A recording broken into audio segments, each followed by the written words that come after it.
Welcome back to 808 Bowls. This is vlog 3. My name is Leanna Hankins. I will be talking about 3 different films focusing on the LGBTQIA, how they are portrayed in Hollywood and their misrepresentation, and we'll be pitching on to Netflix on how they can improve more inclusion to the LGBTQIA community in Hollywood films by recreating 3 episode stories on my own. The first film is Rent. It is set in the 1990s. A group of New Yorkers struggles with their careers, love lives, and effects of AIDS epidemic in their community. There are 8 main characters. The first one is Mark, who is an aspiring filmmaker. Roger is an HIV positive musical who struggled to pay rent. Benny, a former roommate of Roger's, who is now the landlord of the building. Tom, who is Mark's friend, a professor who is in love with Angel. Angel is a transgender woman who is slowly dying from AIDS. Mark's ex-girlfriend is Maureen, who's a music performing artist and is in a relationship with Joanne, who is an Ivy League educated public interest lawyer. Lastly, Mimi is an exotic dancer at a club called the Cat Scratch. Is HIV positive and a drug addict that lives downstairs from Mark and Roger. She is Roger's love interest throughout the musical. This movie is a musical romance drama movie. The characters are going through problems and conflicts. For instance, Roger is hurt about his ex-girlfriend who passed away from HIV and rejects Mimi when she offers to take her out because he hasn't moved on yet from his ex. The second movie is called Edge of 17 in 1998. This movie is set in 1984 in Ohio. It's about a naive 17-year-old boy named Eric who is discovering himself. He begins to kiss his best friend Maggie, who loves him, and they started to be in a relationship. They started in a summer job together. Their co-worker Rod thought Eric was attractive and gave him his first sexual experience with a guy. When summer ended, his job came to an end too and started school.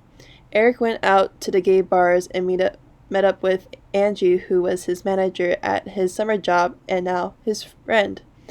He went through a physical transformation and realizes that he is gay after experiencing having sex with Maggie, which made her heartbroken.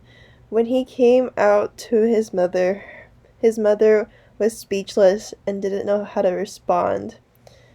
This genre is a romantic and drama movie. For instance, Eric would be romantic with Maggie when they hung out, but Maggie was heartbroken when she saw him kiss a guy at the bar, and when he discovered his interest in guys after experiencing having sex. Lastly, a TV show called Pose, Episode 1, is about a dancer, Damon, who is rejected by his homophobic parents and meets Blanca, who showed him the world of ball culture and helped him get into a dancing program in New York. A white man named Stan, who is wealthy and finds himself interested in Inda, who is a trans woman. In the ball culture, there are different houses that you can join, which supports the LGBTQ youth who's been rejected by their families. Blanca says, the ball is a place where people who are not welcome to gather anywhere else, a celebration of life that the rest of the world does not deem worthy of celebration. The LGBTQ has a place to feel like they belong. This TV show is drama musical. An example, a dramatic scene that showed in episode 1 is when Damien gets kicked out of his house for coming out as being gay, and Blanca leaving the house of abundance, creating her own house, which created some tension between her old house. I would say out of all the 3 films I watched, Pose was the most inclusive because they had a whole community of transgender who lived together and they were mostly minorities. How the LGBTQIA community characters are portrayed in Hollywood.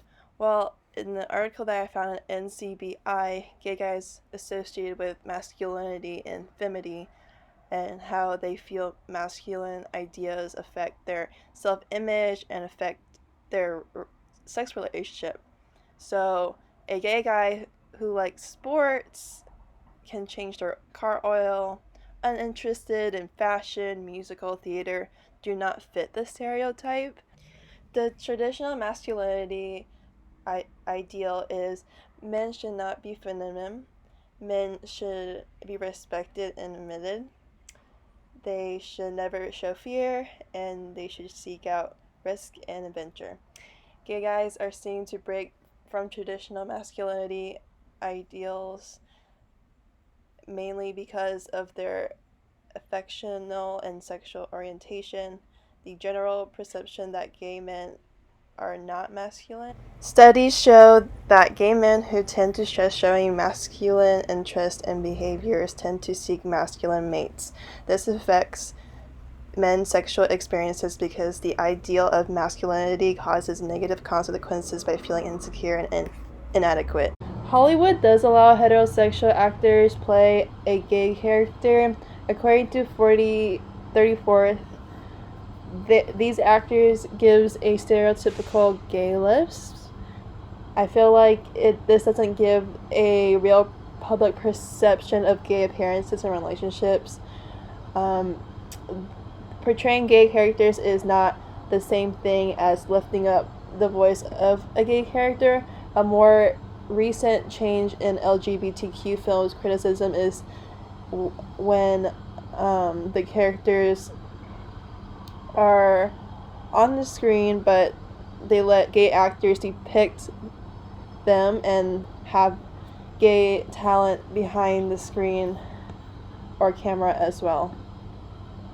Over the course of time, there is a misrepresentation of toxic masculinity in LGBTQ community. Not only we need to avoid the patterns, but I am also going to have characters who are gay actors playing the role of gay characters. Same for trans. Basically, play a role that the actor identify themselves.